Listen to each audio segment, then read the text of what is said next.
Doug and I got to talking between the production of episode 1 and 2, and he provided me with a provocative article on the assassination written by James K. Galbraith. Mr. Galbraith is an American economist, and you may be more familiar with his very famous father, economist John Kenneth Galbraith. James Galbraith is an accomplished American economist in his own right, and he is a professor at the Lyndon B. Johnson School of Public Affairs and at the Department of Government at the University of Texas in Austin. He has, at times, been a frequent commenter on the JFK assassination. But I will say that I think that this essay truly gets at the heart of what we are grappling with when it comes to trying to figure out this assassination. Professor Galbraith wrote the essay and published it on November 23rd, 2023, the day after the 60th anniversary of the assassination. It remains universally relevant. The core of what he was getting at is contained in the following passage from the essay. To exonerate the innocent and protect the guilty, the Warren Commission launched a phenomenal exercise in mass deception. Though crucial documents remain secret, the basic technique was not secrecy. It was confusion, incoherence, misdirection, and irrelevance at epic scale. This was combined with a culture of exclusion. What do we mean by that? Well, to survive in American public life, ever since, requires adhesion to the Commission's story until retirement, or, at best, discreet silence. Anything else, and one is relegated to a side stage. For practical purposes, this has proved sufficient. The physical elimination of witnesses, investigators, and dangerous political dissidents, including Robert F. Kennedy, appears to have ceased some time ago. The big lie of Kennedy's murder continues to haunt us. It is not the first big lie in U.S. history, but it was the first in present living memory and of the mass media in nuclear age. It therefore stands in unique contradiction to the U.S. national self-image of functioning democracy governed by rational self-interest. At some level, on every side of disputes over this matter, everyone knows this. The basic divide remains between those who admit the conspiracy and those who deny it. The country has thus dredged an unbridgeable division between its leadership and the larger population, to the extent that the latter consists of ordinary, thoughtful people with common sense, curiosity, and some understanding of basic physics, such as can be grasped by firing a rifle. As a condition of entry to this elite, one must commit to propositions that no careful person can believe. National leadership must, and does, exclude anyone unwilling to keep quiet on such matters. And it is also, therefore, in elite interest to reduce traits of common sense, curiosity, and physical reality in the active population. Well, there you have it. There are very few things I have ever read about the assassination, and believe me, I've read a lot, that sum things up in a better way than the core of that essay just did. It has become a confusing moment in history, and every once in a while, somebody comes along, like James Galbraith or Doug Horne, to set the record straight.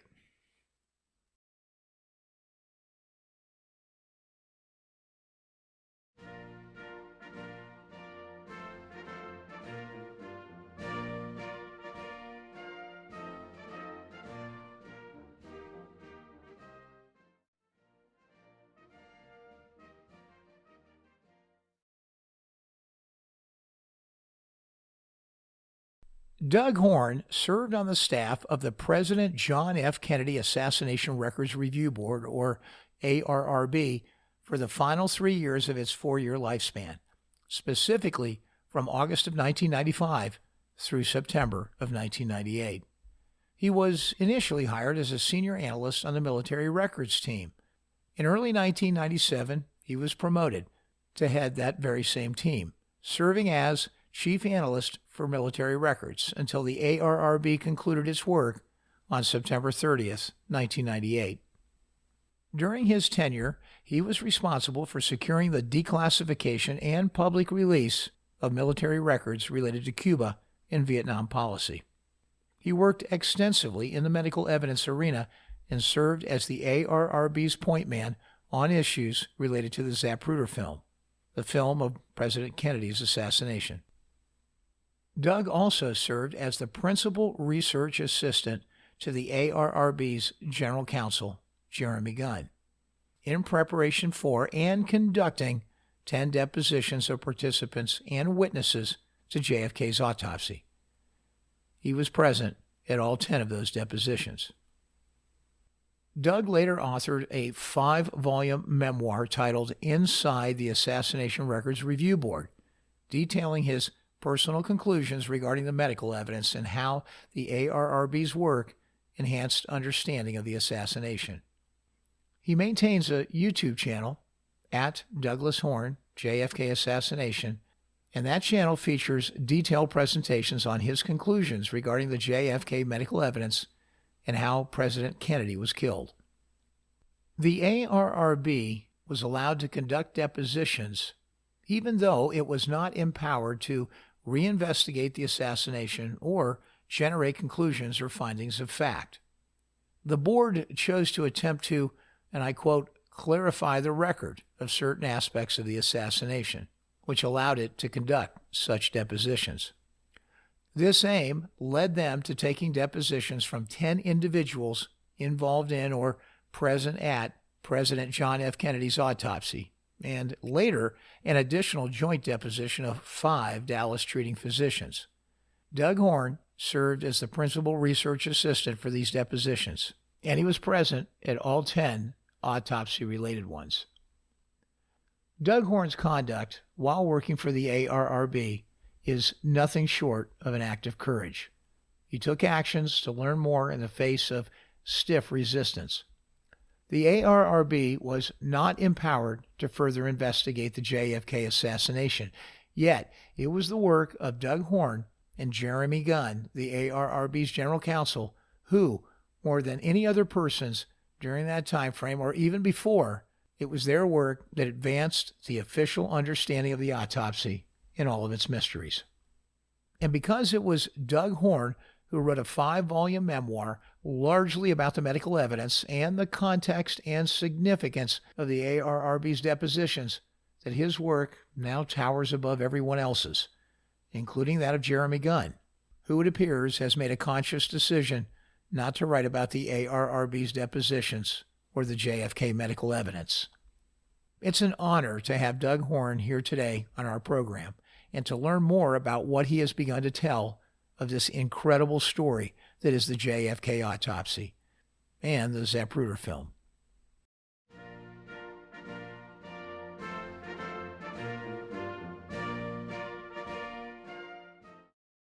I mean, 5 headshots is all you need to prove conspiracy when 2 of them are from the front and 1 is from behind. So that's that. And by the way, the one from behind, I'm convinced, is from the Daltex building directly behind the limousine as it went down Elm Street. It was not from the book depository. So that's all explained in my YouTube documentary. So thank you. Thanks, Doug. Doug, I have one follow-on question. It's always been curious to me, and perhaps this is something that Dr.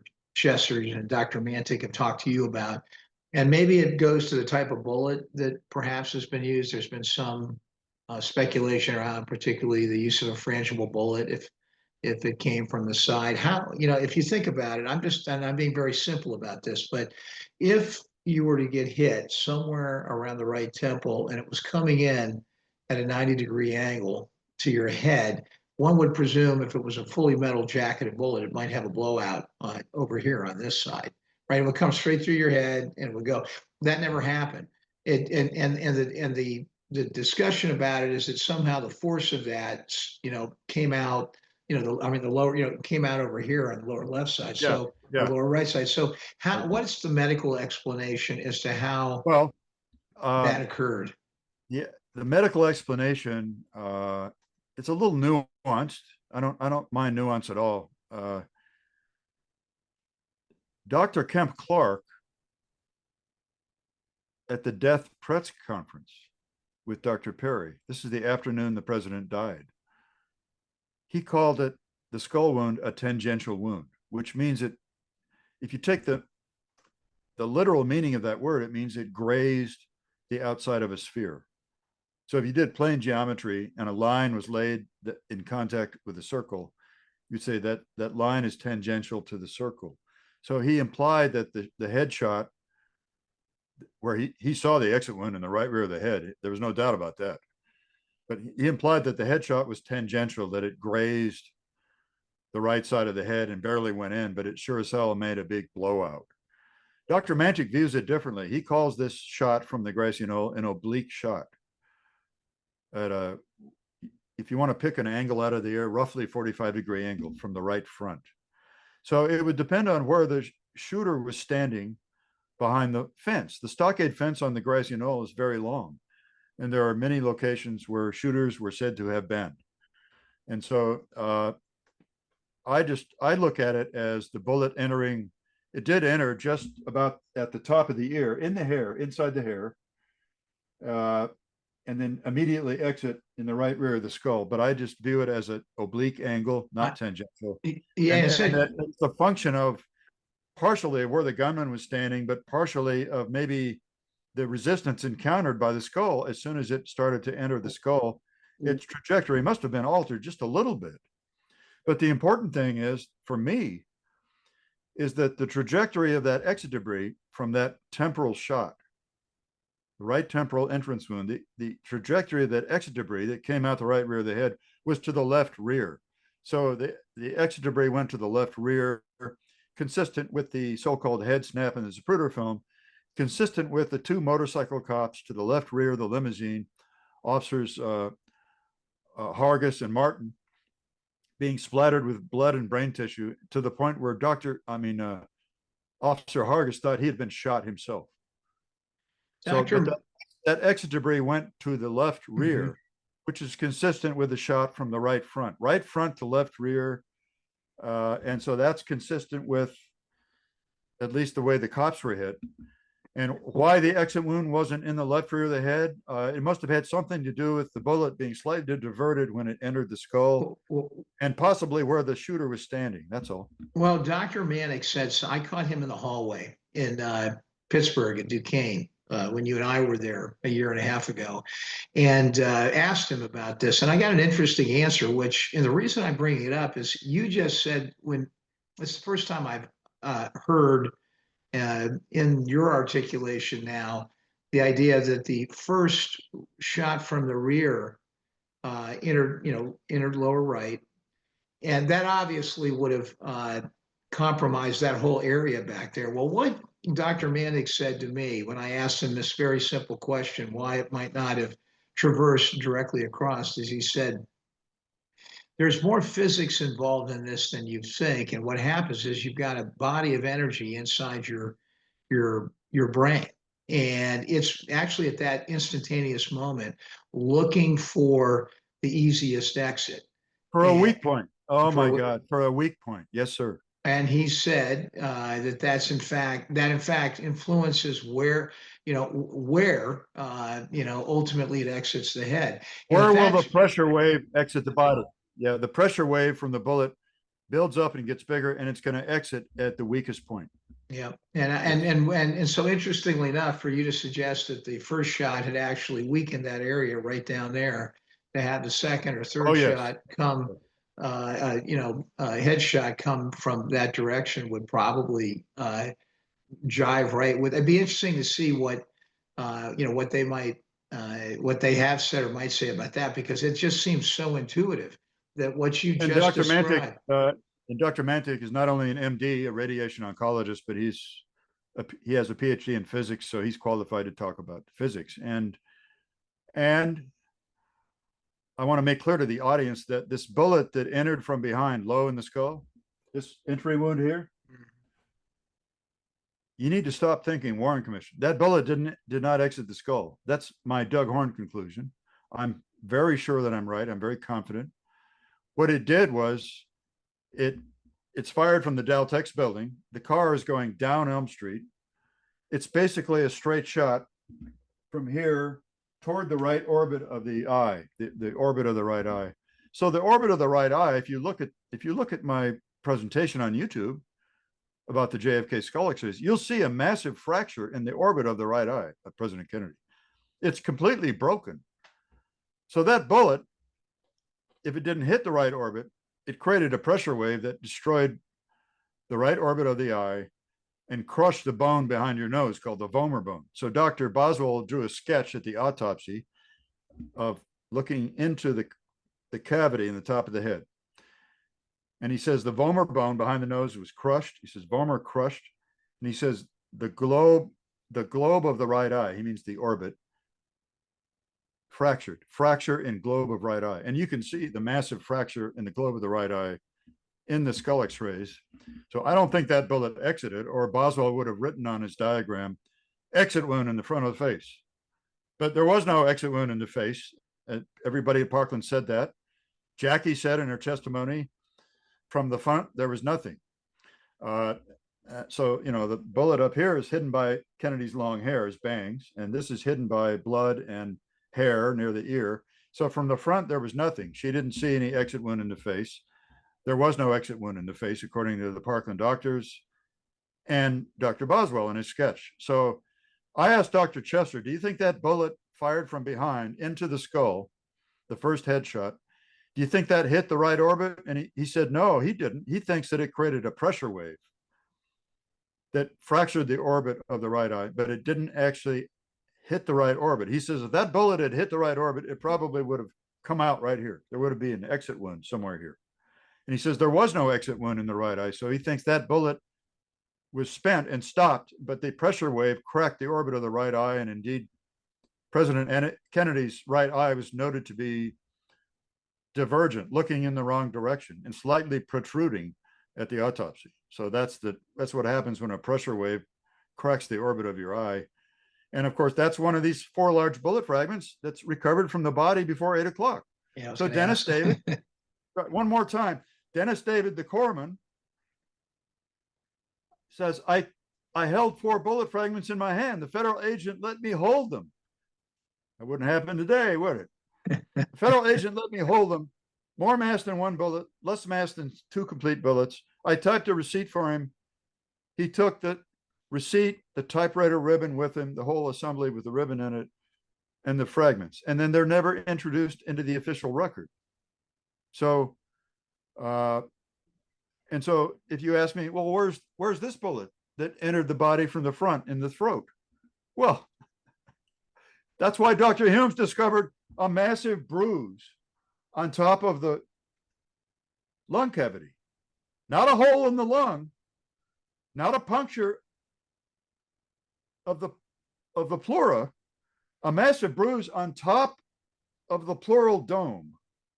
After he removes the right lung, he sees a massive bruise right here.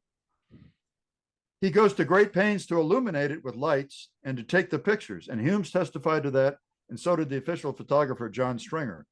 They've never been in the record. Well, I think I know why they're not in the record. I think that bruise is really, it has nothing to do with a transiting bullet from his back. That's nonsense. That bruise is where this bullet stopped. So it goes through the windshield. If you believe there's a hole in the windshield, there certainly was, because the windshield is changed out twice, but there was a through and through hole in the windshield the day of the assassination. The windshield was changed out the first time in Detroit on Monday and changed out again later in the White House garage. So this bullet is slowed down by the windshield. It enters. It tears 3 of the tracheal rings. It damages the trachea and it's diverted and stops right here. Right next door. It stopped right on top of where the lung is. And that's the cause for this massive blood clot. And that has to be one of those 4 bullet fragments or bullets, whatever you want to call them, that Dennis David typed a receipt for. And so they don't want that in the record because they don't want any frontal shots as part of this narrative. So that's not put in the record. This bullet from behind, which probably broke up into 2 or 3 pieces because it did not exit the face, but it went in the back and then stopped somewhere inside his head. That's what the other 3 fragments probably are. That this bullet from behind is probably Full Metal Jacket and it just broke apart. And so that's probably what those 4 bullet fragments are. So that's, if you're wondering, well, where, if Horne is so smart about a frontal shot, where did the bullet go? That's where it went. That bullet did not come out the back of JFK. JFK's back. Look, there's only one hole in his back in the autopsy photos. It has an abrasion collar around it. That's a burning of the skin and the blood, a burning of the skin caused by a bullet going in. So there's an abrasion collar around the back wound, and it went downward. And so that's that. So that is not an exit for the throat shot. That is an entrance wound of some shot fired from some building behind the limousine. And when on that one though, Doug, just because they did indicate that it came from a high angle, it probably was from a higher floor, likely. I would say a high floor of either the county records building or a high floor of the Daltex or even a high floor of the book depository. Yes. Yes. So we've covered, this is good because we've covered some things that I think would have come up later when I talked about my exchanges with Congresswoman Luna. So why don't you go ahead, Jeff, and proceed? Yeah, I mean, I think actually this is a good time to talk a little bit about the Boysian report because you have such an intimate relationship with that. So let's tell that story, right? That's an important document. It creates. Well, I'd like to, and I've got a lot to say about it. Yeah, please tell the story. So I want to give credit first to the person who gave us the hint that there was such a report. So there was I believe she was an LPN. She was a nurse. I think she was a licensed practical nurse.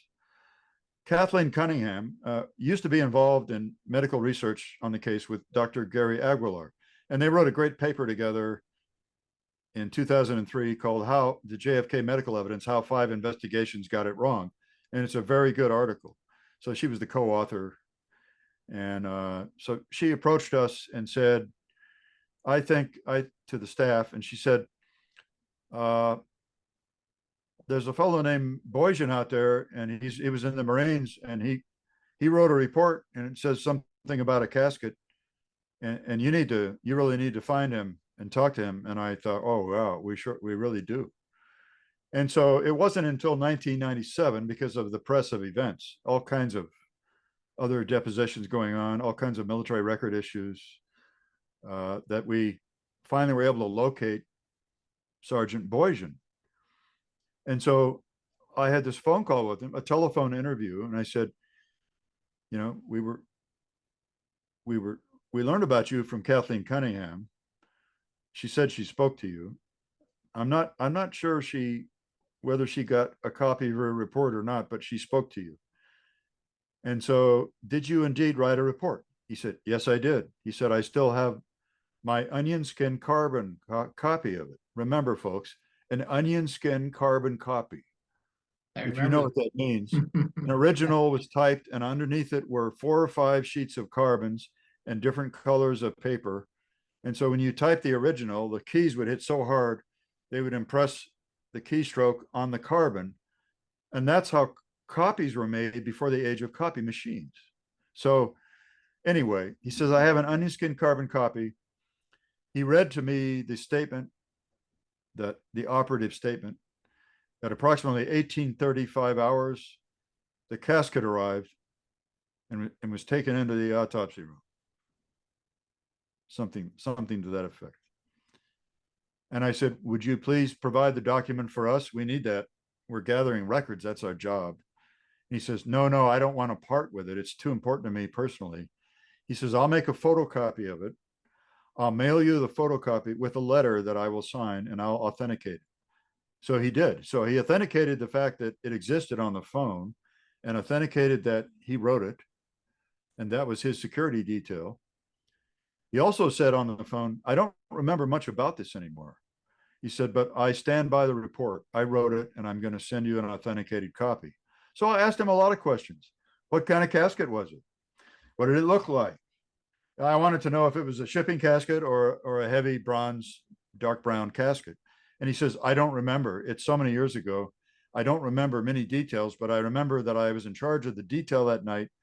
And these times I wrote down are accurate. I typed my report on Tuesday. And he said, presumably I took notes that night. And I thought to myself, Of course you did. In fact, I shared with him, I said, you know, I was in the Navy, and I said, we always had a little green book called a wheel book, and it said memorandum on it. And it was about this big. And it was the kind of thing you could make notes in at any time if you went to a meeting or something. And he said, yeah, I probably had something like that. So I got the photocopy in the mail, authenticated by a letter from him. And that was it. He wasn't going to give us the original document, but he gave us an authenticated photocopy. And so this is major chain of custody evidence. I've got some news for your audience. He makes it clear in the report that he was there solely to provide physical security for the president's autopsy. That's the only reason he was at the hospital. And at times he said there was considerable confusion about which entrance would be used for the president's body. At times he said Marines could be seen double timing back and forth throughout the hospital. At times they had encounters with newsmen, and that the newsmen had to content themselves with photos of Marines. So that's all he was there for, physical security. And I got news for you folks. He would not have been on the morgue loading dock to receive a casket and to be able to write an entry time for the casket unless the Secret Service told him, the president's arriving, get your people back there. There's no reason he would have been back there unless he was told to be back there by the Secret Service. And for that matter, Dennis David, the Navy corpsman, who many researchers will know, many people listening to this broadcast will know, Dennis David, first class petty officer, Navy corpsman Dennis David, HM1 Dennis David, who led the working party that brought in a shipping casket, a cheap metal box from a black unmarked funeral parlor hearse, always said that it was early that night. It was well before the motorcade arrived out front from Andrews Air Force Base. He always said, I took in this, we took in this cheap gray metal casket from a black hearse. Depending on which time Lifton interviewed him, between 15 and 30 minutes later, after I went back to the front of the hospital, I was in the commanding officer's office, and then the motorcade pulled up from Andrews Air Force Base, and it was a gray Navy ambulance, and blah, blah, blah. And so, and I interviewed him myself for the review board in 1997. He confirmed all this. His estimate then, instead of saying 15 to 30, he told Lifton on one occasion, he said 15, 20, 30 minutes later. That was the most complete answer he gave to Lifton. He gave him a range of times. When I interviewed him in 97, he interviewed with Lifton in 79 and 1980, 79 and 80. I interviewed Dennis David in 97. He estimated to me that the Andrews motorcade arrived about 30 minutes after the black hearse with the shipping casket. So by the time I interviewed him, he thought maybe about 30 minutes later. But guess what? The Boysen report proves it was exactly 20 minutes later. He had a good memory. The sequence remained unchanged when he did his review board interview. And his original estimate to Lifton that it was 15 to 20 to 30 minutes later was spot on, because the Boysen report proves that the casket he took in from the black hearse was exactly 20 minutes later. So that's the story of the Boysen report. And I'll tell you one more story. I'm going to try to do it in a classy way without throwing anybody under the bus. So I was interviewed by Oliver Stone for the documentary JFK Revisited. And of course, the 2-hour version was JFK Revisited, and the 4-hour version was called Destiny Betrayed.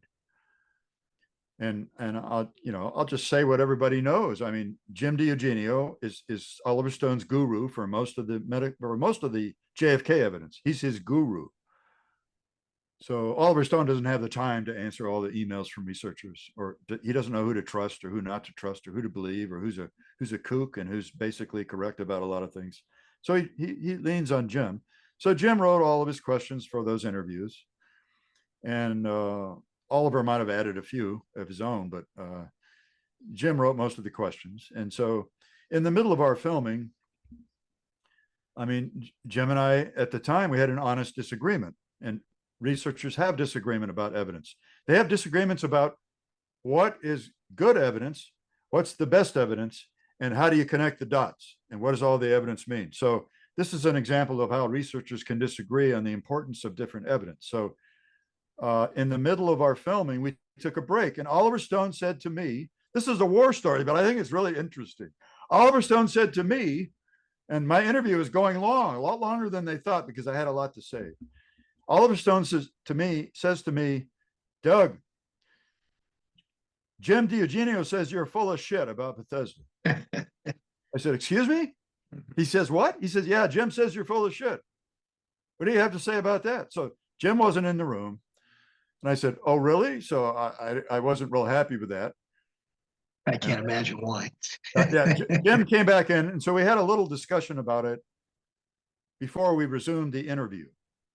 And in the discussion, I said to Jim, why don't you believe in the early arrival of the body at Bethesda, which is like a falling domino because it knocks over all the other dominoes. So like what was happening for 90 minutes? If it arrived early, what was happening during those 90 minutes? And he says, I don't believe the Boysen report. I said, Jim, why? Why don't you believe the Boysen report? And God bless his heart, Jim DiEugenio said, because it's not signed. I said, come on, Jim. Come on. Boysen had an onion skin carbon copy. I said, he didn't send it to us. He sent an authenticated photocopy of it to us. I said, of course it's not signed. It's a carbon copy. I said, Jim, in those days, only originals were signed in the government, and the carbons were not signed. And they either said nothing except the typewritten name of the person, or they would say /SS/ which means it was Signature signed. on file. Yeah. Yeah, signature. There you go. And so I said, that's not how it works. So I don't know if that changed his mind or not. I don't know if he's still thinking about it. That's a great question to ask Jim the next time we see him. I hope it's changed his mind, but that's an example of how researchers can disagree, and it can make them go off into totally different directions, a bifurcation in which directions you go about the autopsy. So that's what I have to say about the Boysen report. It's crucial. It's seminal. And I'm going to say one thing now. I'm going to plug a forthcoming program. Sure. I've been working on a major documentary, a major presentation with a new research partner of mine since January. I met this gentleman at the conference in Dallas in November where I was the keynote speaker. And about a month later, after I got home and decompressed, I contacted him. And I'll just say this, he's a retired Army officer who served with honor and distinction, because I've examined his officer record brief, the summary of his record, and it's impressive. And he's young. For a retired officer, he's young, and he's young looking, and he's an amateur editor. He keeps emphasizing amateur. I'm telling you, he's an editor that does exacting work. It's excellent. It's professional quality. He has all the professional editing tools. He just works deliberately. He's very meticulous. He's a perfectionist and exacting. So I've been working on a major documentary with him since January. We're nearing completion. We hope that it'll be completed within 2 weeks. At the very latest, it'll be completed within a month from now. Within a month. And do you want to give the audience a little bit of a teaser? What's it going to cover? I'm not going to tell you the title, because as soon as I say the title, the attacks will begin by trolls and by people who think they know what we're going to say. And I don't want that to happen until they at least watch the thing 2 or 3 times. So, but the general subject matter is going to be the chain of custody interruption for the president's body, which occurred at Bethesda Naval Hospital. It's about the chain of custody problem, which essentially invalidates the autopsy as a medico-legal document. this chain of custody problem is so well documented now that if you had a trial today and I was allowed to introduce the evidence that's going to be in this documentary, no judge would allow the autopsy report into evidence.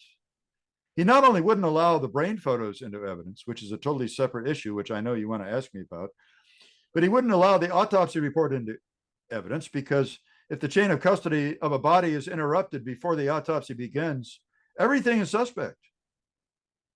And so that's what this program is going to be about.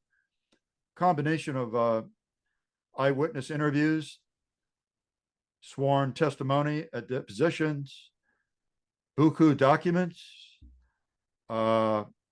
photographs, new photographic evidence, some of which only very few select researchers are aware of, which most people are not aware of, which we will interpret for people in ways that we think are responsible, because we don't want the new photographs to be interpreted incorrectly. That would muddy the record. We don't want that to happen. It's already a complicated story. So this new documentary project will be the most important thing on my YouTube channel, more important than anything I've ever done. And it's the capstone of my work. So I'm very enthusiastic. I'm sure you can tell we're nearing the finish line. My editor and I are trying to finish it. Every time he sends me a new edit with another 5 minutes or another 10 minutes added, I get to review it and suggest small corrections or small clarifications. Usually it's a clarification. And it's going to be about somewhere between 90 minutes and an hour and 40 minutes. So it's going to be perfect, long enough to have plenty of meat in it and plenty of detail, and certainly more than enough to stimulate a lot of further discussion. But it's an area that I did not feel I addressed enough in my book. I certainly addressed all this in my book. I published the Boysen Report. I talked about the shipping casket and Dennis David's working party, and I talked about this, that, and the other, but I'm going into a lot more detail here. And we're quoting what people have told other authors, showing the pages of text from those books. And as I said, eyewitness testimony, and in one case, part of the sworn depositions, the tape recording of the sworn testimony of FBI agents O'Neill and Seibert, which are crucial to what I'm going to present. What they told the House committee staff and what they told the review board, and was recorded in interview reports written by Andy Purdy, and what they told the review board, which I have on an audio tape under oath, fits like a glove. And it's a major part of this story. So I hope I've stirred up some interest, and we're going to build up some demand here. And I would ask everybody to please be patient for 2 or 3 weeks. It'll be up online soon. The way to be notified as soon as this is posted is to go to my YouTube page at Douglas Horne JFK Assassination and subscribe. Not only subscribe to my YouTube channel, but then after you do that, you've got to click on the symbol of a bell. There's a symbol that looks like a bell. And if you click on the bell symbol after you click subscribe, you will be notified with a special email as soon as the new program is up. So thanks for letting me talk about that. I'm very excited about it. I think it's going to be a major contribution to this discussion of the chain of custody interruption. And I'm sure it's something that Chairwoman Luna will be greatly interested in when it's released in the near future. Oh, I'm sure she will. This is obviously highly relevant. So Jeff, I have a parenthetical comment here that I would like you to add to my discussion about the Boysen Report. And it goes like this. Sergeant Boysen recorded in his report verbatim at approximately 1835 hours, the casket arrived. He says the casket arrived. Okay. The reason I'm confident that is President Kennedy's body is because of one thing. Dennis David and his sailors who offloaded the shipping casket from a black hearse even though they set the casket down in the morgue anteroom and they did not see it opened. Dennis David spoke with Dr. Boswell, the #2 pathologist at the autopsy. He spoke with Boswell the very next day. I'm not sure whether it was 1 or 2 hours after midnight or whether it was in the middle of the day the next day, but he spoke to Dr. Boswell very shortly after the autopsy, and he says, was JFK's body in that shipping casket? And Boswell assured him, according to Dennis David, yes, President Kennedy was in the casket you and your men brought in, quote unquote. So there was no doubt in Dennis David's mind when David Lifton interviewed him in 79 and 80, and then again when I interviewed him in 97, that had JFK's body in it, because Dr. Boswell told him so. And I might add one more thing. Dennis David had a conversation with my girlfriend, Beverly Sadowski, once at a conference, and he told her that Dr. Boswell had always been very open and forthcoming and willing to talk to anybody at the hospital and very collegial. But that shortly after the Kennedy assassination, he shut down and wouldn't talk to anybody about much of anything anymore and acted like he had been compromised. So at the time Dennis David asked him this question, I'm assuming that it's still the Boswell that he knew beforehand, who was honest, forthright, and open with people. So it's significant to me that as soon as Boswell had time to think about it, and as soon as, the participants of the autopsy were all forced to sign these threatening letters from the Navy, which said, if you talk about the events at the autopsy, you will be court-martialed if you even discuss the events. So I call those the letters of silence, but they were written threats, and they were signed by either Captain Stover in most cases or some other senior officer, and they had to be countersigned by the witness. And so that's an interesting story about. Yeah, we've heard that too, and that's a really significant validation for sure that it came I in. think so, because otherwise it would just be Doug Horne assuming that that's JFK's body. No, it's a lot more than that. Dennis David was the most credible medical witness that I ever talked to. Jeremy Gunn had his favorite. It was Sandra Spencer, the Navy photography's mate. She was very high on my list too. But Dennis David, to me, is the most credible medical witness that I ever interviewed at the review board. And so when he says Dr. Boswell told him that was the president's body and the casket you and your men brought in, that's it for me. And of course, if it wasn't, then why was Boykin back there with his troops in the first place? So that's what this is the comment, the string that I'd like you to add to that conversation.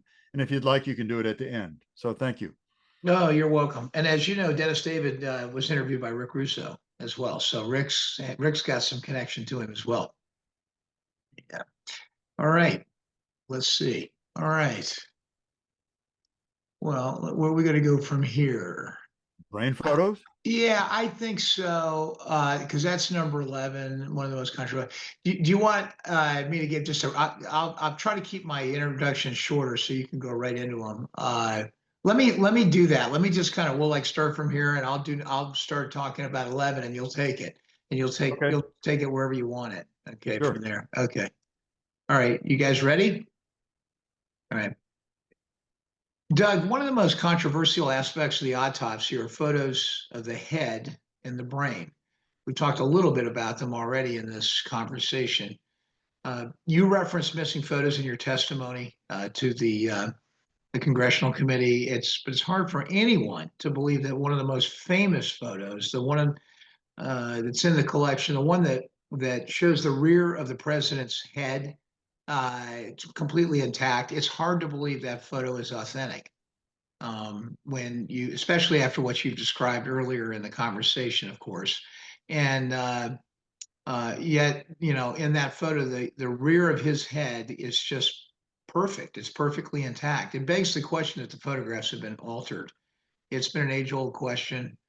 Lots of attempted explanations. Do you believe that photograph itself Yeah, I'd love to comment on that. Yeah. When I was writing my book, between most of my book was written between 2006 and 2009. I struggled with that. And at one of the hypotheses I put in my book, I wrote 2 chapters about the autopsy photographs, chapter 4 and I think chapter 12. So in chapter 12, when I revisited some of the issues, I said, well, maybe this is just scalp that's been rearranged, radically moved from the left side of President Kennedy's head, moved over to the center of the back of his head, just to temporarily cover up a hole, the exit hole, exit wound, cover that up for the camera. And you would only have to do that for 15 or 20 seconds and take a couple of pictures of it. And then I spoke with Dr. Mantic, and he had a totally different view. He had viewed the 2 back of the head color images stereoscopically. Dr. Mantic viewed, I believe it's photos 42 and 43. I'm doing this by memory. The 2 color positive transparencies. He took his own stereoscopic viewer to the archives, and he saw major discrepancies in only one type of photographs, and they were photographs that showed the back of the head. And to him, to his eyes and his brain, the center of the back of the head in the intact back of the head photos, the center of it looks 2-dimensional, and the rest of the photograph all around that looks 3-dimensional. So to him, it looks fake as hell the way his brain processes the stereoscopic image.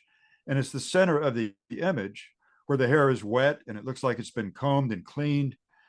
The portion of the image that includes what would have been the exit wound, if the exit wound was where the Dallas doctor said it was. And he says that doesn't look right to him. And so this was a real challenge for me, because the HSCA photographic panel, they said in their report, they were quoted by Robert Blakey in his report, saying that they examined the autopsy photos stereoscopically and they didn't see any problems. But then I've got Dr. Mantic, a man I've come to trust, impeccably trust, about the JFK skull x-rays. And he says that, oh no, they didn't look right. And so now I wrote about both possibilities in my book. And now, many years later, what is it now? It's more than 15 years since I published my book. I now believe they're probably altered photographs. I no longer believe that they might be rearranged scalp, because if you rearrange that much scalp from the left side of the scalp, how is it going to look intact? I mean, part of the scalp is around the ear, and the scalp was torn in several places on top. So it's like, I don't think that is viable. So I think they're altered photographs. That's my gut feeling, but it hasn't been proven yet. It's an opinion of David Mantic, who I trust, versus a written opinion of a photographic panel in the HSCA report. And I just want to be honest with your audience and say, it hasn't been scientifically proven yet, but I know one thing. I view the photograph as dishonest. The back of the head photos are dishonest. I don't know why they're dishonest, if the scalp's been rearranged or they're altered images, but Mantic keeps trotting out the phrase soft edge matte insertion. Well, we digitized the autopsy photos at Kodak. We wanted to preserve them digitally because the dyes are fading and eventually they'll disintegrate. After about 100 years, they'll just fall apart, even though they're in a freezer. So we wanted to digitize them and preserve them. And when I looked at close-up images of the back of the head photos on a high-resolution monitor at Kodak, I looked for matte lines. I looked for discontinuities between the hairs, things that wouldn't match up, or a black matte line that would show, oh, okay, this is where they inserted the middle of the image. And I can see that.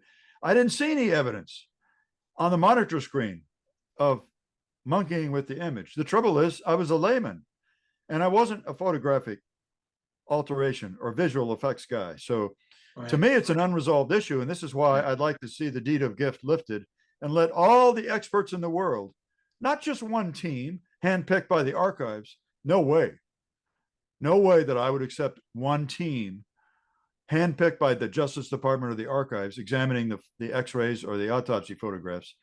Let people bring in as many teams as they want, 3 or 4 teams of experts a year. Let them study it with the experts they want to use. Let them publish their findings independently without government interference, and let this stuff be open to the public.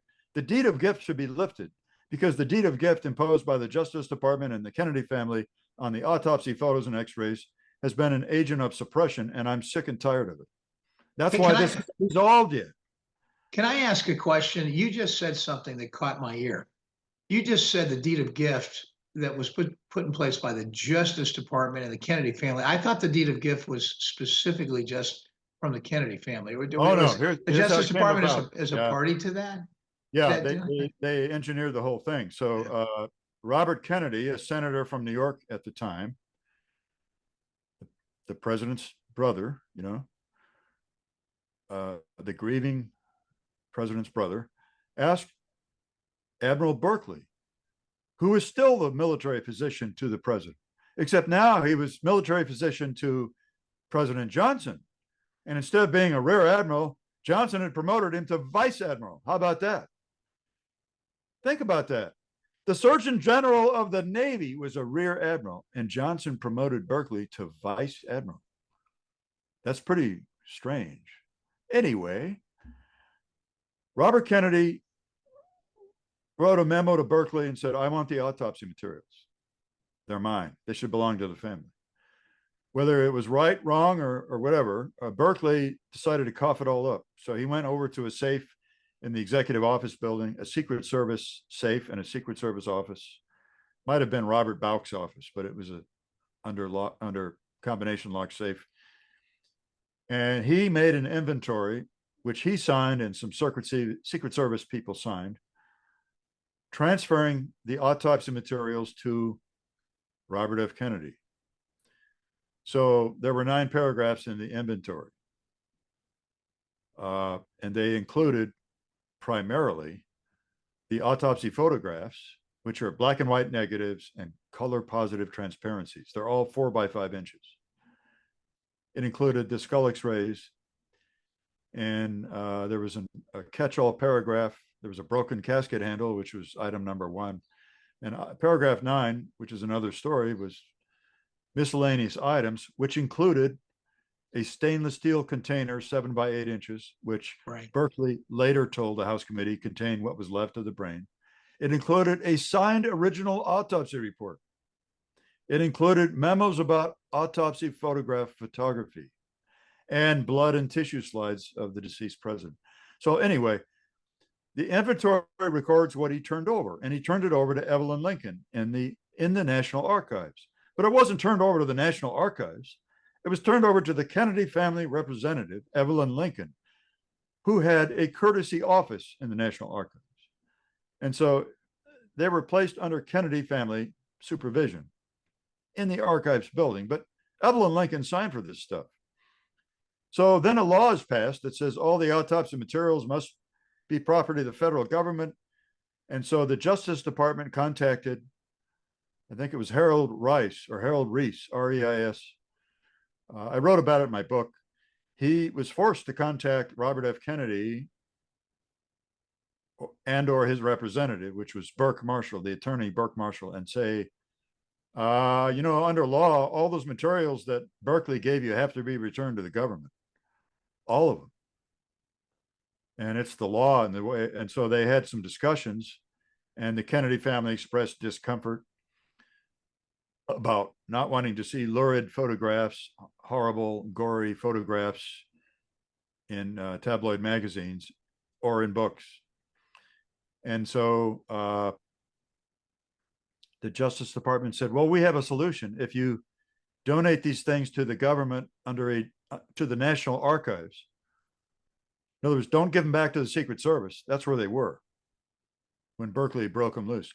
Transfer them to the National Archives. You can donate things to the National Archives under a deed of gift from a donor to the archives, and you can control the conditions under which they are seen or used. So that's what was done. And so the deed of gift, there's 2 problems. First of all, it says The exact language was copied in the deed of gift, except that paragraph 1 was removed, which was the broken casket handle, and paragraph 9 was removed from the deed of gift. So the deed of gift only has chapters 1 through 7, but it's the original language in paragraphs 2 through, I'm sorry. Yes, that's right. The deed of gift has had paragraphs 1 and 9 removed. So it says 1 through 7, and it has But the it's two, it was really the original 2 through 8. 2 through 8. Thank you for helping me out. 2 through 8. So that's what the deed of gift says. It was signed on October 29th by Burke Marshall, Kennedy family attorney. And among other things, it says the Kennedy family will determine who is allowed to see these at all, and what use will be made of them, especially any public use. We will have veto power over that, veto or approval power, and we'll decide who gets to see them. And we'll only allow qualified medical experts to look at them, and or official investigations, official bodies. So that was the deed of gift. And they turned it back over, the materials in a footlocker 2 days later on October 31st. And the archives did an inventory, and inside the footlocker was the original 9-paragraph inventory, and they compared that to the paragraphs 1 through 7 of the deed of gift. And the archives wrote a very important memo and said, well, paragraph 1's missing, the broken casket handle, but the broken casket handle is still in the footlocker. But so we're just going to give that back to the Kennedy family. They said there's also some military service records or medical records, something of Jack Kennedy. We're going to give those back to the Kennedy family. They said, but paragraph 9, everything is missing. So the brain was missing, the stainless steel container missing, the original signed autopsy report was missing, and the blood and tissue slides and photographs about autopsy photography, which today look pretty important. They would have given dates and who was involved. So probably. So that's where it stood. It's my contention, looking back on all this, that the Justice Department failed in its duty to do anything about the fact that the Kennedy family failed to return all of the autopsy materials that the Kennedy family first obtained in 1965. So, the Berkeley inventory records what they obtained in April 65. The deed of gift records what they were returning, which was not all of it. And then the archives memo of October 31st, 66 notes that all of the paragraph 9 materials are missing. And the people that many officials signed that memo, a 2-page memo, page and a half, single spaced, they were clearly covering their asses by signing off on it and noting it that they were aware of it. And I think it made them very nervous. The Justice Department did nothing about this. Don't tell me they didn't know about it. I think one of the people that signed it might have been a Justice Department official. It might have been Harold Rice. It might have been the guy, R-E-I-S or R-I-E-S, Harold Reese, the guy that negotiated the deed of gift. It might have been him, but I'm sure they knew about it and did nothing about it. So that's really, that's a travesty. And so as I said, the deed of gift also controls, aside from the missing items, the deed of gift controls who's allowed to see the materials and what use they're allowed to make of it. So that's why I think the deed of gift was put in place to make the Kennedy family feel secure that they weren't going to see tabloid newspaper pictures from the autopsy and whatnot. But, it doesn't matter now because there's 2 sets of bootleg autopsy photos. One is color and one's black and white. And they've been in all the books now. And some of them have been in tabloid papers. So now that's not an issue anymore because it's already happened. And so now the only issue is, why should these materials continue to be suppressed? It's wrong. They're the public property of the American people. They were taken by federal employees, the x-rays and the photographs. And some of them were altered by federal employees, I think. Some of them were destroyed by federal employees, but they were created by federal employees with federal taxpayer money. It's our president who died. It's our right to know the truth. So this deed of gift has to be lifted. The Kennedy family has to stop standing in the way. And we should let several several committees of experts per year, arranged by whoever wants to arrange that visit, examine these materials under the archive supervision and publish whatever they want about it. Publish the images, publish their conclusions. And if it goes on for 3 or 4 or 5 years until it's finally resolved, fine. Yeah. What is everybody afraid of? What's the Justice Department afraid of?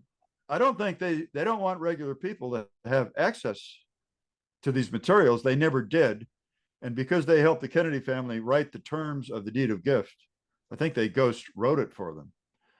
Part of their game was always, it wasn't just getting things back, it was suppression of the materials after they were returned. And unfortunately, Robert Blakey played along with this suppression game. I saw him bragging on Larry King on CNN, the Larry King talk show. For you, those of you who are too young to know what that is, Robert Blakey, the staff director of the HSCA, was bragging that I drafted the draft JFK Records Act. I wrote it myself. And so Larry King said what everybody would say. Are we going to be allowed to see and publish the autopsy photographs? And Robert Blakey said, no, no, no. All tax information, all earnings records and tax information and all deed of gifts are going to be protected under the JFK Records Act, and they'll still be withheld. In other words, too bad, people that want to know. Too bad that people want to know that Oswald wasn't paid by the Marine Corps the final quarter he was in the Marines. That's earnings record. That's tax information. And too bad if you want to see the autopsy photographs and have them examined by a panel of your own experts, you ain't going to see them. So Robert Blakey actually admitted that he kept those prohibitions in place. So he's part of that cover-up. And now that I know, I'm going to give you one more motivation for your audience to watch my show on the JFK skull x-rays, my documentary on YouTube. Now that we know that the HSCA engaged in a cover-up of the JFK skull x-ray images, and that the HSCA published dishonest, altered images of the JFK skull x-rays in their final report, nothing, not much they did with the medical evidence is trustworthy anymore. So, if they're going to do that, which Michael Chesser has blown the whistle on, and I put it in my documentary, the JFK skull x-rays, if they're going to do that, then why should I trust their photographic panel when the photographic panel for the HSCA says the back of the head photos, we looked at them stereoscopically and they look okay? Why should I trust that when Dr. Mantic says they don't look okay? So this deed of gift has to be lifted, and these are the reasons. It's a great explanation. Thank you. Thank you. On the same topic, to some extent, you and Jeremy Gunn, I assume, conducted as I recall, the ARRB questioning of John Stringer, who's the official photographer for the autopsy. That testimony clearly impugned the photographs of the brain that are contained in the official collection, right? In your book, you tell the story of Stringer and the existence of 2 brain exams that were incorporated into the autopsy. And when I say 2 brain exams, I mean more specifically exams on 2 different brains, right? Not just the president's brain. That's right. So would you tell that story here? I think that would be a great way for the audience. If that's the last war story I tell today, then it's the one we should be talking about. So that's chapter 10 in my book. It's in volume 3 of my 5-volume book. It's chapter 10. It may be the most important chapter in my book in a way, because it's undeniable proof of a medical cover-up, and you cannot write any of it off to incompetence. So the traditional explanations that Michael Baden, for example, the head of the forensic pathology panel for the HSCA, and many of the first and second generation JFK researchers, their traditional explanations for everything wrong with the autopsy was incompetence. Well, I got news for them. That's not the main problem. The main problem is that it was a charade and a cover-up from the get-go. So this proves that incompetence cannot be the reason for this. So here we go. This is a great story. We had deposed Dr. Humes and Dr. Boswell already. So this was about March of 1996, March or April. And we knew we had Fink coming up, and we knew we had Stringer coming up for depositions. They were the next on the runway. Jeremy Gunn said to me, one afternoon when we're working on a Saturday, on a weekend, of course, you don't get paid if you're civil service, you don't get paid for overtime. We're working anyway. And he says, I want you to do a timeline study on when the brain exam was conducted. And I said, okay. I was enthusiastic because we had gotten different answers from Humes and Boswell, very different answers. And I was very suspicious about it. And so was Jeremy. So I said, yes. And he said, I want you to use every piece of testimony you can find from the Warren Commission, from the HSCA, every unsworn interview, everything they ever said to a researcher, anything they ever said. So I did. Excuse me. So my timeline analysis indicated without a doubt, there were two different events. The first brain exam was on November 25th, the Monday morning after the autopsy. The autopsy is Friday night. The first brain exam is on Monday morning, November 25th. The second brain exam is a week later. It's on Monday, December 2nd. That was flabbergasting. Like, what the hell? And so there were robust patterns of evidence to support each event. So this isn't some big muddle of confusion or confused eyewitnesses. No. There, for example, Boswell, Dr. Boswell did the exam on the 27th with Humes and photographer John Stringer. Dr. Boswell and John Stringer, the photographer, insisted consistently for the HSCA and to the review board that that was on Monday, the Monday after the autopsy, 2.5 days later, and that's when it was done. Humes got very evasive the more we asked him about it during his deposition, and he kept changing his answers. So that's a red flag.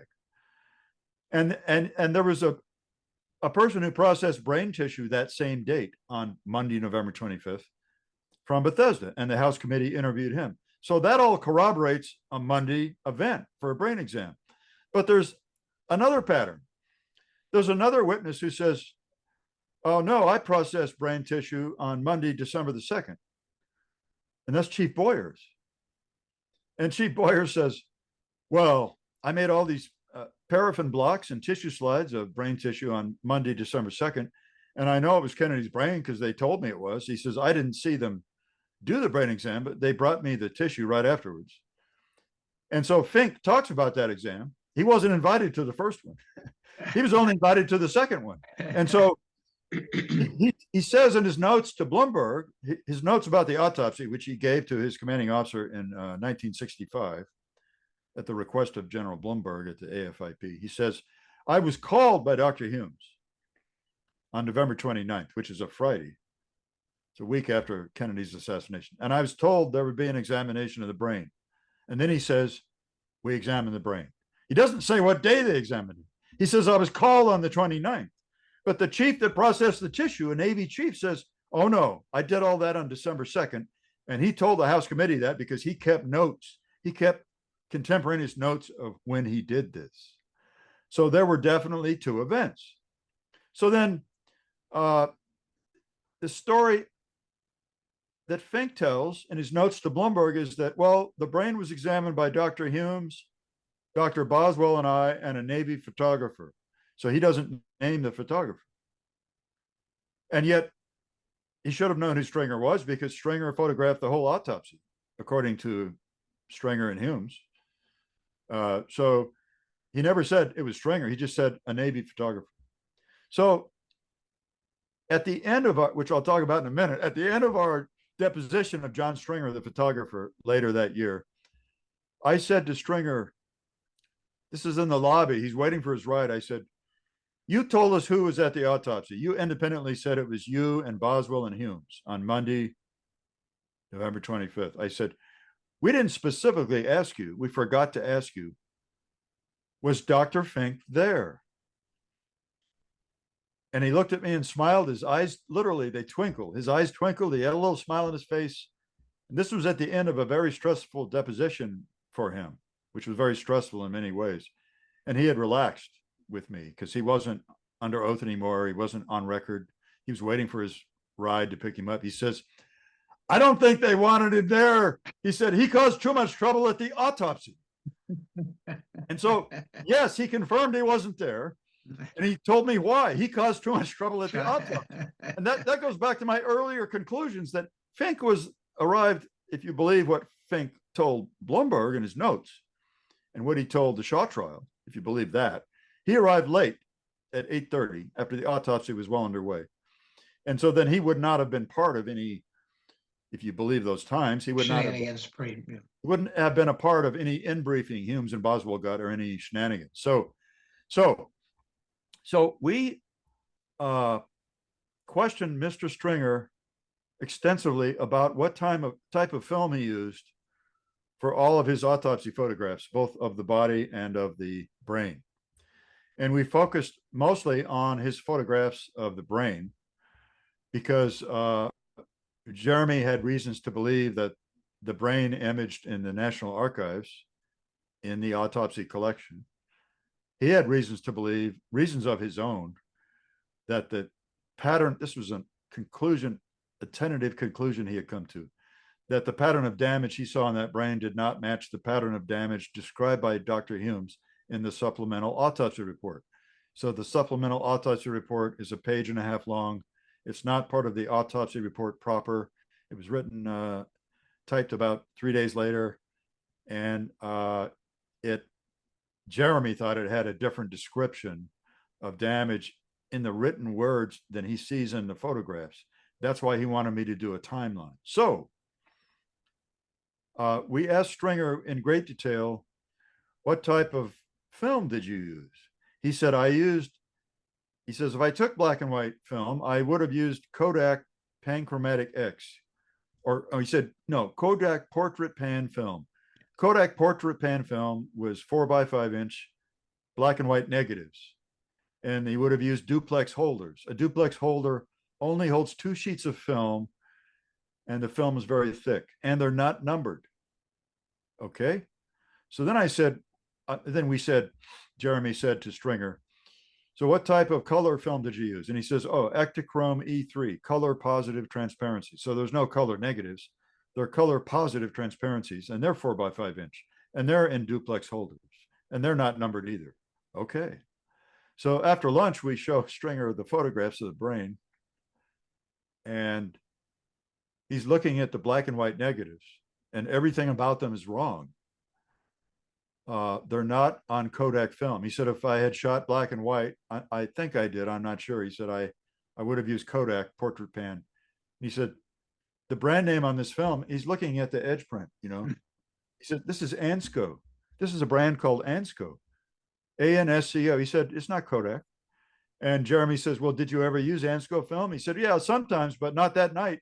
And not during the brain exam. He said, I didn't use that for Kennedy's autopsy. We used only Kodak. And so then Stringer noticed there were numbers on the negatives, 1, 2, 3, 4, et cetera. And he says, wait a minute, these are numbered. He said, only a film pack is numbered. He said, I didn't use a film pack. A film pack is what a commercial photographer would put on the back of a speed graphic or a view camera, a large format camera. But he says, I use duplex holders, and duplex holders hold film that's very thick and it's not numbered. He said, so this is not only the wrong brand, it's from a film pack. Jeremy says, did you take black and white photos with the film here before you? And he says, not as far as I know. Not as far as I know. And he was getting emotional, and he was really getting curious. He's really getting irritated, but he's getting curious. And so then we look at the color positive transparencies, and he says, he looks at them and he says, well, there's no brand name. He said, it should say Kodak Ektachrome E3. He said, it should say Kodak on the edge print. He said, there's no edge print that lists a brand name. He said, these may be Ansco also, but they don't say Kodak. And then he starts feeling the notches on the edge of the film.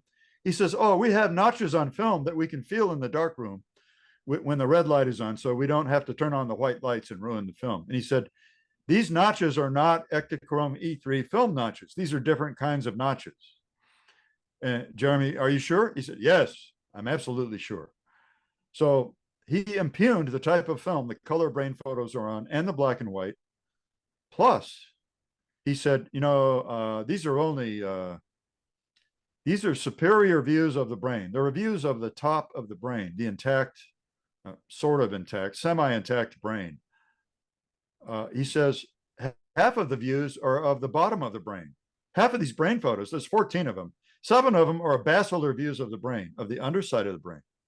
Like you sit the brain upside down on a table, and then you would take a picture of the bottom of the brain. For the superior views, you set the brain down on the bottom surface, and you shoot the top surface. He said, I never shot basilar views. I only shot superior views. And he said, half of these are basilar views. And then he said, and there are no photographs of sections here. I remember, the sections being taken in the brain.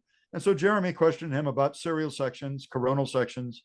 And Stringer said, yes, they took those kinds of sections, the complete cross sections of the brain, the so-called breadloaf incisions, as Cyril Wecht would have called them, the breadloaf incisions, called serial sections or coronal sections. So he says, and we took those and we put them on a light box, illuminated from below and above. And he says, I also had a identification tag in each brain photograph. So he put an identification You tag. can understand the sequence of them, right? They wouldn't get out of on a order. ruler. Yeah. So you understand who the patient is, the name of the patient. This is a photograph of what autopsy number so-and-so, or it would have said JFK, it would have said something, So none of those things are right. And so Jeremy said, well, did you take these color images of the brain? Not as far as I know. No. So it was really remarkable. And when you take that and you combine it with the testimony of Frank O'Neill, the FBI agent, who looked at the brain photographs during his deposition, and he said to us under oath, Jeremy said, is this the brain you saw removed at the autopsy on November 22nd? You saw it removed from the body. And he says, no, doesn't look like that brain. And we were really surprised by it. I thought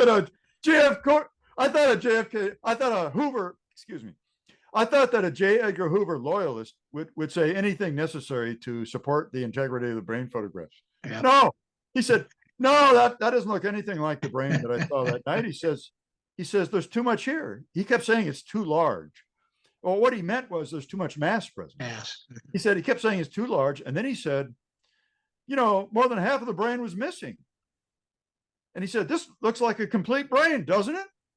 And Jeremy said, well, that's what we're trying to ascertain by talking to you. I mean, we weren't going to answer his question. We're asking the questions, pal, not you. Yeah. And so between him and Stringer, the brain photographs have been thrown under the bus, completely impugned. And sadly, Seibert said he didn't remember seeing the brain removed or what it looked like. He just didn't remember. But that's what happens to people 30, 40, 50 years later. You don't remember things. And somebody else who was there with you remembers totally different parts of the event than you do. Just memories are different. And so if there was a trial today, I wrote in my book, the brain photographs would not be introduced into evidence by any judge. I don't care what political party the judge was in or what his beliefs were about the assassination. He would not introduce them in evidence. They've been thoroughly impugned. And to me, it's case closed, because guess who was present at both brain exams? Dr. Humes and Dr. Boswell, the two Navy pathologists who were there early that night. They were there when the shipping casket arrived, by the way. Dennis David made that very clear. So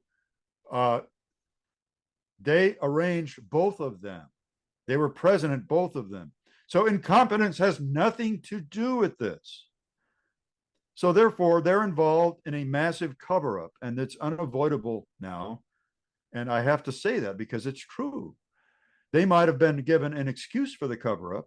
They might have been told, we have to prevent World War III. We can't admit a crossfire in Dealey Plaza. You're being a patriot to do this. But so a week after the real brain is examined, they arrange a charade, another charade. The autopsy in the body was a charade. This one's a charade. A medical school brain from a jar that's already been preserved. And they invite Fink. And you know what Fink wrote to General Bloomberg about the brain exam? He says, the brain doesn't look the same way it looked at the autopsy.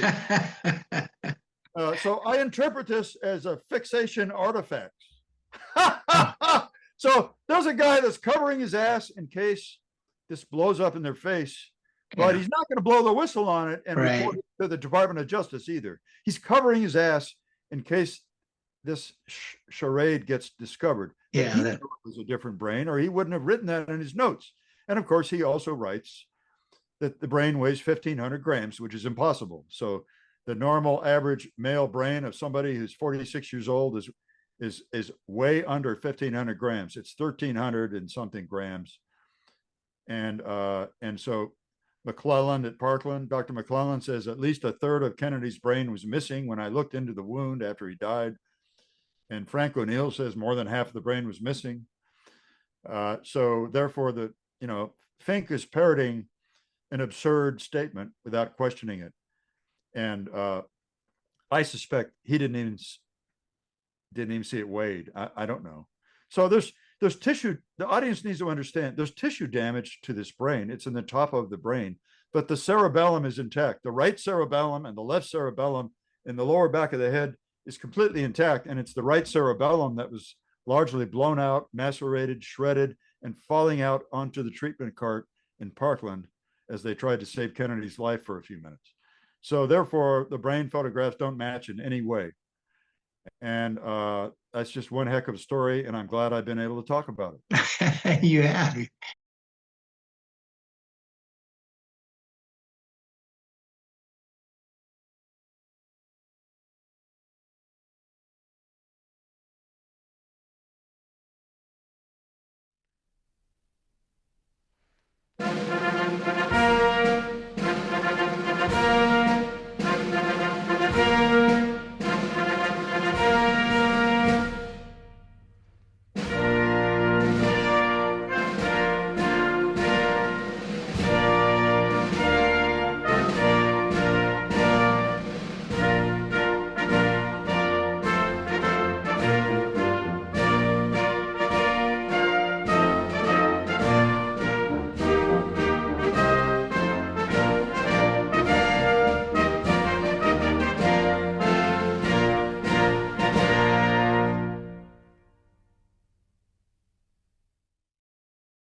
For those of you who have not seen or heard the entire testimony of Doug Horne at the Congressional Committee, I would urge you to do so. It's available on the web, and we'll leave a link in the show notes as well. But just to make it a little bit easier, if you haven't listened already, I'm going to summarize the problems with the autopsy that were pointed out by Doug Horne in his testimony. First, there were 8 different sets of autopsy photographs known to have been taken that are not in the official collection today and never have been. They include the following. First, an overhead wide shot of JFK's body taken from atop a stepladder. Second, a photograph of a large bruise atop the right lung, taken inside the chest after the lungs were removed. Next, an entrance wound in the lower right of the skull with scalp reflected, taken from the outside. And there's another photograph of that same entrance wound in the lower right portion of the skull, taken from inside the cranium after the brain was removed. There's a photo of the condition of the back of the head after the embalming and reconstruction was completed, and still showing an exit defect that could not be closed. There are negatives missing from a black and white film pack showing metal probes in JFK's body. There are black and white prints showing a large exit defect in the rear of JFK's head. There are other black and white prints and at least one color positive transparency showing a small entry wound high in the forehead above the corner of JFK's right eye. Some autopsy photos in the official collection at the National Archives are in gross disagreement with the head and neck wounds universally observed by treating physicians at Parkland Hospital on November 22, 1963, and recorded in their notes and in their 1964 testimony. At least 2 and possibly 3 JFK skull x-rays exposed at Bethesda Naval Hospital are missing, and they have never been in the official collection.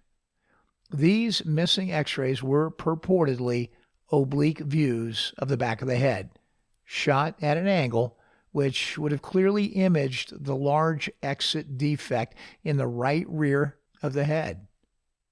The radiologist at JFK's autopsy, Dr. Ebersol, confirmed that 6 skull x-rays were taken, although only 3 are in the archives today. Next, the science of optical densitometry reveals that all 3 surviving skull x-rays are not originals, but rather they are altered copy films. Dr. David Mantic, through 9 visits to the National Archives, uncovered clear evidence of alteration, including hiding the blowout in the right rear of the skull, the blowout that was seen at Parkland Hospital. And how did they do it? They used a white patch on the lateral x-rays and a fake bullet fragment photographically imposed on the anterior-posterior skull x-ray. This fake fragment is impossibly dense. It does not appear on lateral x-rays, and it was not seen on the original x-rays by 2 of the 3 autopsy physicians. And no fragment of that size, that is 6.5 millimeters, was removed from JFK's skull, according to sworn testimony.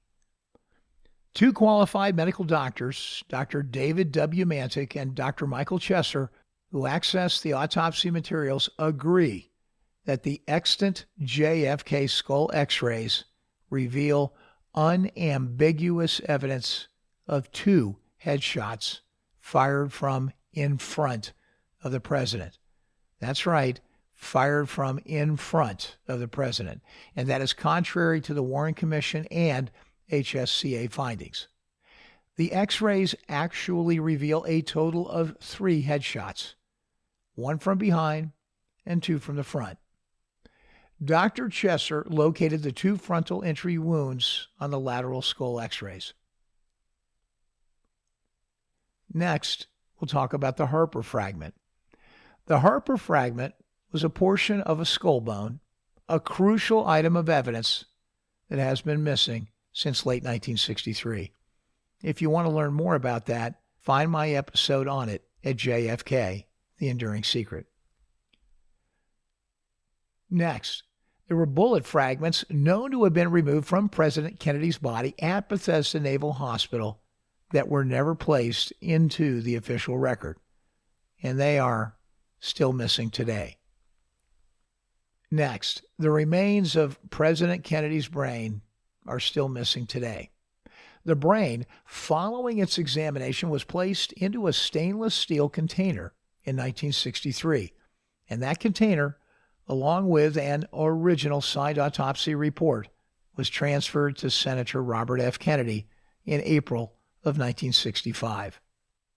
These materials were not among those returned to the U.S. government by RFK on October 31st, 1966. RFK's attorney, Burke Marshall, stated to the HSCA that RFK had made these materials permanently inaccessible. The 14 brain photographs in the National Archives today cannot be and are not photos of John F. Kennedy's brain. They have been impugned by the official photographer at the brain examination and by one of the FBI agents present at JFK's autopsy. A timeline analysis revealed 2 brain exams of different brains, 1 week apart. JFK's brain was autopsied on Monday, November 25, 1963, and a substitute medical school brain was examined on December 2, 1963. The photographs of JFK's brain from the November 25th examination never made it into the official record. The photographs in the archives are of the substitute brain and have been disowned by the official photographer, John Stringer, and FBI agent Francis O'Neill, and that's based on their sworn testimony. The substitute brain photos exhibit too much mass and are on the wrong type of film. Furthermore, the extreme damage to the right cerebellum seen at Parkland Hospital is not present in the brain photographs in the archives. In fact, those photographs show no damage to either side of the cerebellum. Next, the chain of custody of President Kennedy's body prior to the start of the autopsy clearly appears to have been broken, casting doubt on the reliability of the official autopsy report. Next, the Navy pathologists arrived at 4 sets of differing conclusions about President Kennedy's wounds and how he died, and they did so within 2 weeks after his death. The official autopsy report in the National Archives represents only the 4th and final set of conclusions, a fact that Doug Horne deems, and I quote, patently unacceptable. The existing deed of gift from the Kennedy family, dated October 29, 1966, sets severe restrictions on who can view the JFK autopsy materials and how they can be used, resulting in their de facto suppression. Doug Horne asserts this deed of gift needs to be re-examined and lifted to allow qualified experts free and unlimited access to definitively resolve questions about the authenticity of that evidence.